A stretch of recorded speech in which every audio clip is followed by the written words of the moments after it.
their bearings on this life and the hereafter. They ask thee concerning orphans. Say, the best thing to do is what is for their good.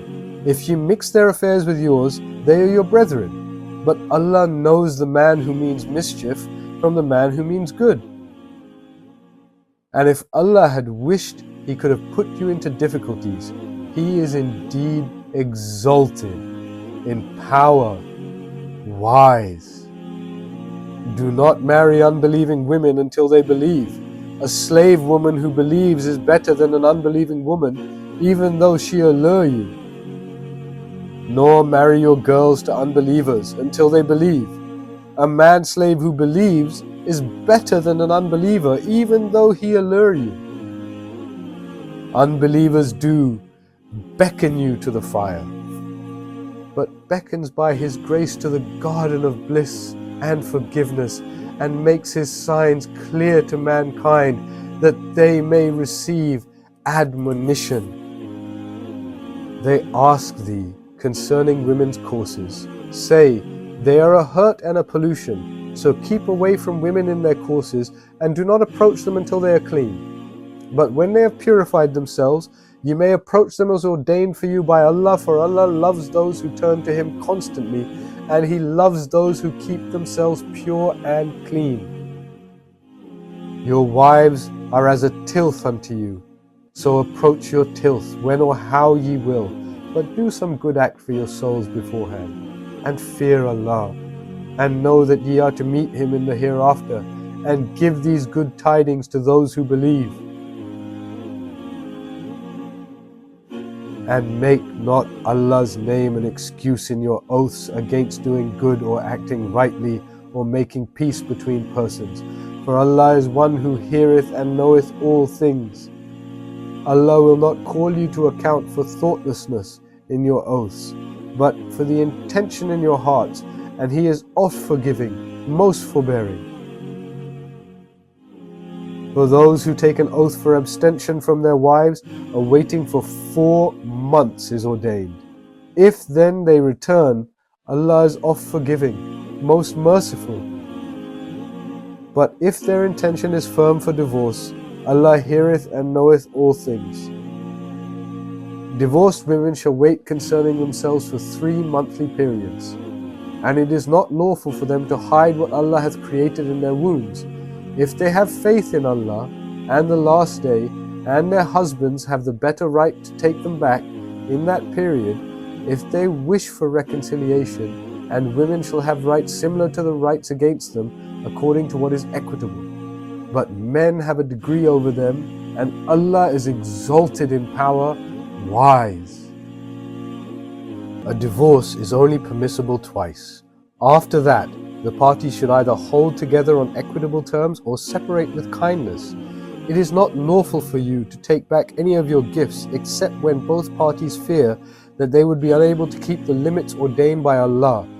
If ye do indeed fear that they would be unable to keep the limits ordained by Allah, there is no blame on either of them if she gives something for her freedom. These are the limits ordained by Allah. So do not transgress them. If any do transgress the limits ordained by Allah, such persons wrong themselves as well as others. So if a husband divorces his wife, he cannot after that remarry her until after she has married another husband and he has divorced her. In that case, there is no blame on either of them if they reunite, provided they feel that they can keep the limits ordained by Allah.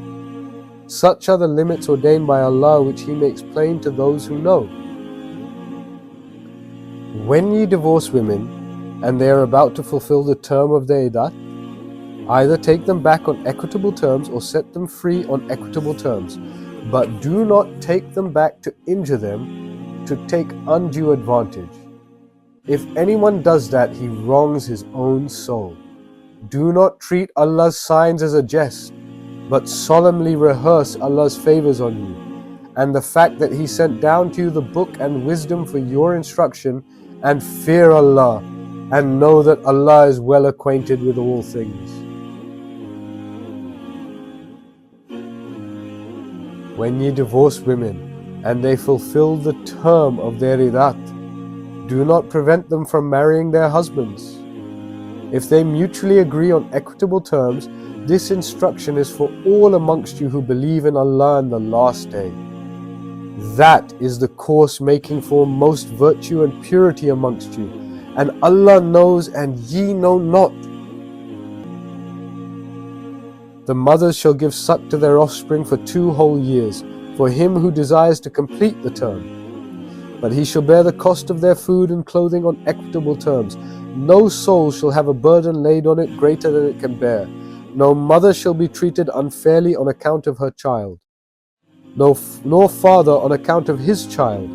An heir shall be chargeable in the same way if they both decide on weaning by mutual consent, and after due consultation there is no blame on them. If ye decide on a foster mother for your offspring, there is no blame on you, provided ye pay what ye offered on equitable terms. But fear Allah, and know that Allah sees well what ye do. If any of you die and leave widows behind, they shall wait concerning themselves 4 months and 10 days. When they have fulfilled their term, there is no blame on you, if they dispose of themselves in a just and reasonable manner, and Allah is well acquainted with what ye do. There is no blame on you if you make an indirect offer of betrothal, or hold it in your hearts. Allah knows that ye cherish them in your hearts, but do not make a secret contract with them, except that you speak to them in terms honorable, nor resolve on the tie of marriage till the term prescribed is fulfilled. And know that Allah knoweth what is in your hearts, and take heed of Him, and know that Allah is oft forgiving, most forbearing. There is no blame on you if you divorce women before consummation or the fixation of their dower, but bestow on them a suitable gift, the wealthy according to his means, and the poor according to his means. A gift of a reasonable amount is due from those who wish to do the right thing. And if you divorce them before consummation, but after the fixation of a dower for them, then the half of the dower is due to them unless they remit it. Or the man's half is remitted by him in whose hands is the marriage tie, and the remission of the man's half is the nearest to righteousness.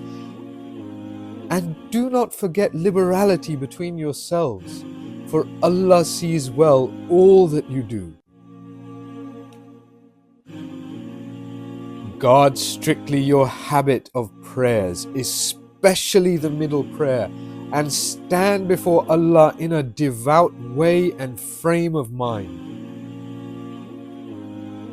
If you fear an enemy, pray on foot or riding, as may be most convenient.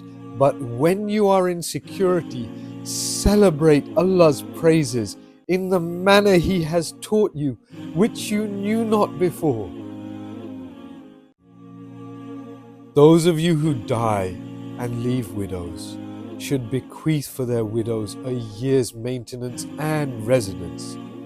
But if they leave the residence, there is no blame on you for what they do with themselves, provided it is reasonable, and Allah is exalted in power, wise.